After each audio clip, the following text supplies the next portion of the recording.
sama dari Masjidil Haramnya ke Arafahnya, sama ke Musdalifahnya, sama ke Minanya sama, dan kita kembali ke Masjid Nabawi juga sama.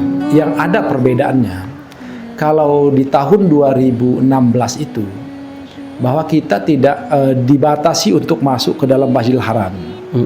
Tapi di tahun 2025 ini kita masuk ke Masjidil Haram itu ada kartu namanya yang disebut dengan kartu nusuk. Kartu nusuk. Kita sebelum masuk ke Masjidil Haram itu kita diperiksa oleh laskar atau polisi masjid itu. Kita harus bawa itu. Kalau kita tidak ada, mungkin kita ditangkap dan diusir dari Masjidil Haram itu. Nah, seperti itu. Kita kemudian berangkat kita ke Arafah. Kita dalam perjalanan juga diperiksa oleh oleh laskar, oleh tentara atau polisi yang berada di Arab Saudi. Kalau tidak ada kartu itu, kita dikeluarkan dari Arafah itu. Bahkan ada saudara-saudara kita yang mukimin di situ, itu ketika dia ditangkap, dia dipenjarakan, didenda, dan dibuang lagi dia ke Jeddah. Nah, seperti itu. Jadi seleksinya sepertinya jamaah untuk tahun 2025 itu lebih selektif dibandingkan dengan tahun-tahun sebelumnya. Nah, jadi di situ ada perbedaannya. Nah, jadi dari segi nusuknya. Jadi nusuk ini artinya kita punya kartu masuk ke Masjidil Haram, dan kita punya kartu masuk ke Arafah, dan sampai ke Musdalifah dan ke Mina. Kemudian dalam pelaksanaan ibadah ada satu lagi yang perubahan dengan tahun 2016 dan 2025. Kalau di tahun 2016 semua jamaah yang sehat, yang lansia, yang tua itu semua diarahkan, diberangkatkan atau didorong istilahnya dari hotel di Masjidil Haram sampai ke Arafah, itu berangkat semua. Dari Arafah bergerak semua sampai ke Musdalifah. Kemudian dari Musdalifah semua bergerak sampai ke Mina. Tapi untuk tahun ini ketika dari Masjidil Haram, dari hotel ketika kita di Mekah berangkat ke Arafah, itu semua satu gerakan. Tapi ketika sampai kita di Arafah, yang lansia, yang sakit, yang tua, yang demensia, itu ada istilahnya murur. Murur ini artinya dia jamaah kita tidak turun dia di Musdalifah. Tidak turun di Musdalifah, tetapi dari Arafah dia langsung menuju Mina. Sedangkan yang sehat, yang kuat, itu turun dulu di Mina, turun dulu di Musdalifah untuk mengambil batu untuk yang melontar. Itu saja perbedaannya.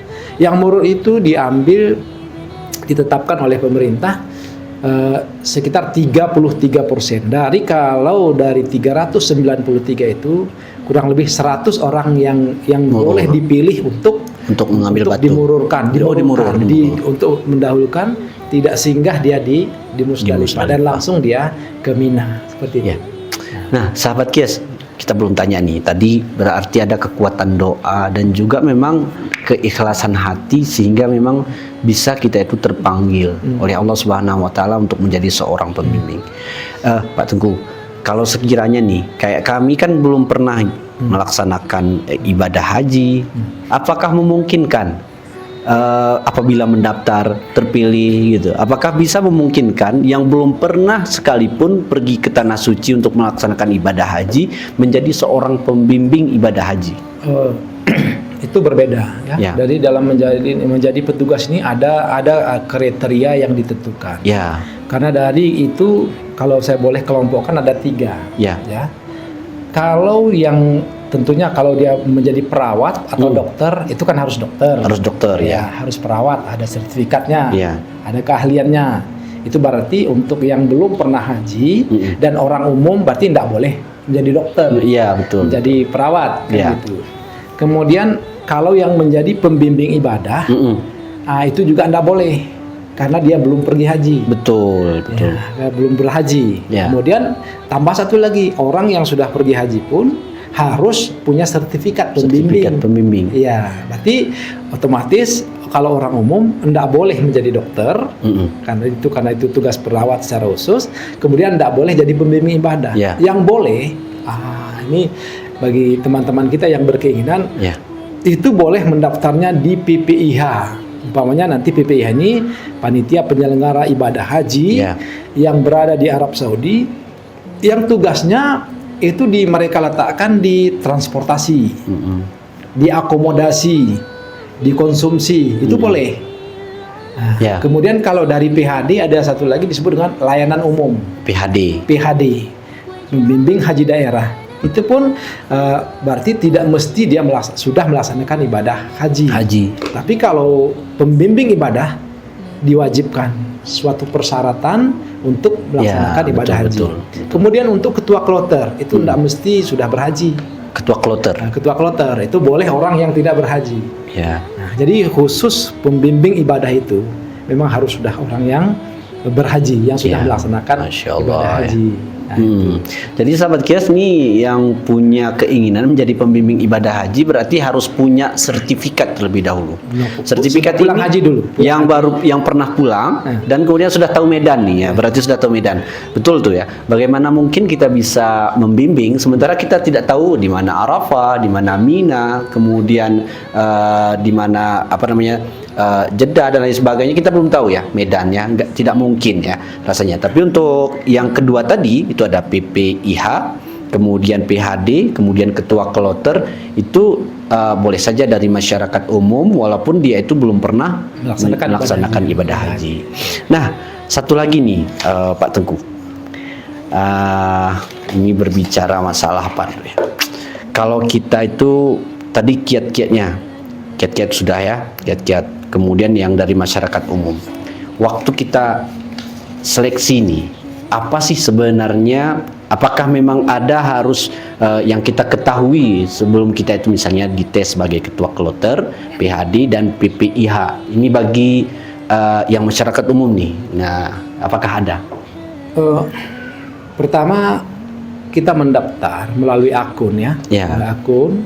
Tentu kalau yang dibuka dari 2 jalur ini biasanya. Satu dari jalur Kementerian Agama, satu dari jalur Biro Isra, ke kantor gubernur Aceh. Itu 2 jalur. Kemudian ketika nanti kita sudah mendaftar dan sudah dinyatakan lulus, baru kita dianjurkan untuk melengkapi administrasi.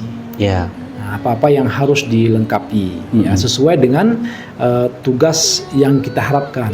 Contohnya kalau kami pembimbing ibadah kloter, tentu tadi persyaratannya adalah sudah berhaji dan punya sertifikat. Itu diupload, dimasukkan ke dalam akun itu supaya dia terpenuhi.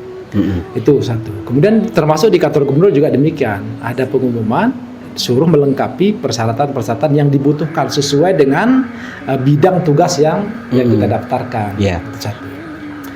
Kemudian yang kedua dari segi materi, itu dari segi materi tidak jauh dari yang pertama masalah perhajian, manajemen perhajian, mulai dari tanah air sampai ke tanah haram, Mekah, Madinah, Arafah, segala macam itu seperti itu.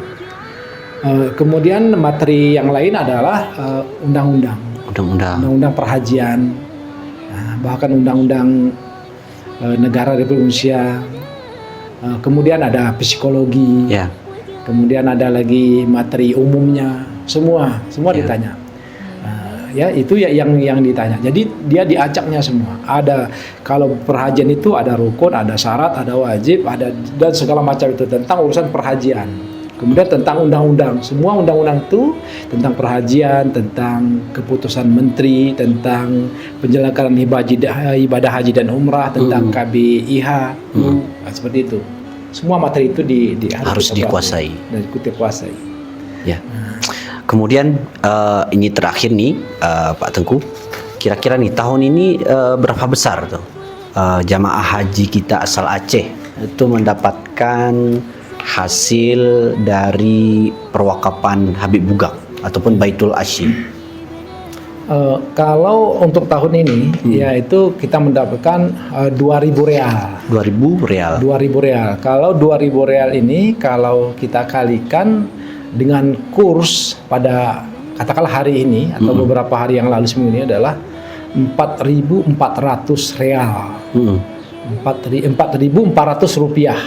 Jadi kalau 2.000 real dikalikan 4.400 rupiah, berarti seorang jamaah haji mendapatkan 8.800.000 rupiah. Ya. Nah, itu yang didapatkan oleh setiap jamaah. Setiap jamaah yang berasal dari Aceh. Setiap jamaah yang berasal dari Aceh.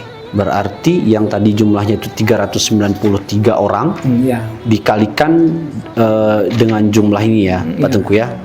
393, Masya Allah. Masya Allah. Dan itu luar biasa. Itu satu kloter kita. Karena kita ada 12 kloter, bayangkan 393 kali 12 kali sekian ini. Bahkan ada petugas-petugas yang tadinya bidang konsumsi, transportasi, akomodasi, setiap yang berangkat dari Aceh mendapatkan hak yang sama, 2.000 real. 2.000 real. Ya, seperti itu. Masya Allah, luar biasa. Ini Habib Bugak yang memiliki perwakafan di Masjidil Haram ya. Karena dulu ada tanahnya di dekat Masjidil Haram, terjadinya perluasan sehingga dia itu mewakafkan menjadi sebuah perhotelan. Yang hasilnya itu apabila ada orang Aceh yang berangkat ke Tanah Suci akan dikembalikan. Tahun ini 2.000 real atau sekitar 8.800.000 rupiah. Kalau tahun lalu kalau tidak silap kami yaitu sekitar 6.600.000 ya. Itu per jamaah. Bayangkan tuh sahabat Qiyas yang dimuliakan oleh Allah Ta'ala, betapa mengalirnya, derasnya pahala yang mengalir kepada Habib Bugak ataupun Baitul Asy ya. Luar biasa. Semoga memang kita ini adalah orang-orang yang mencintai amalan-amalan seperti Habib Bugak. Dan kemudian tentu saja ya bagi para jamaah terus menerus mereka itu mengamalkan apa yang pernah dia dirasakan di Tanah Suci. Terakhir Pak Tengku kami minta nih kira-kira nih ada ndak kisah-kisah menarik kemudian sampai kita meneteskan air mata tentang pelaksanaan ibadah haji ini? Apakah melihat orang tua kita yang sudah tua renta? Karena kalau kita lihat pas turun dari mobil itu kadang-kadang kita itu pingin menangis karena memang bagaimana orang tua yang usianya sudah 80, 90 itu dibimbing ya, penuh perjuangan menurut kami, penuh perjuangan bagi seorang pembimbing ibadah. Kami ingin dengar dari Pak Tengku kira-kira ada nggak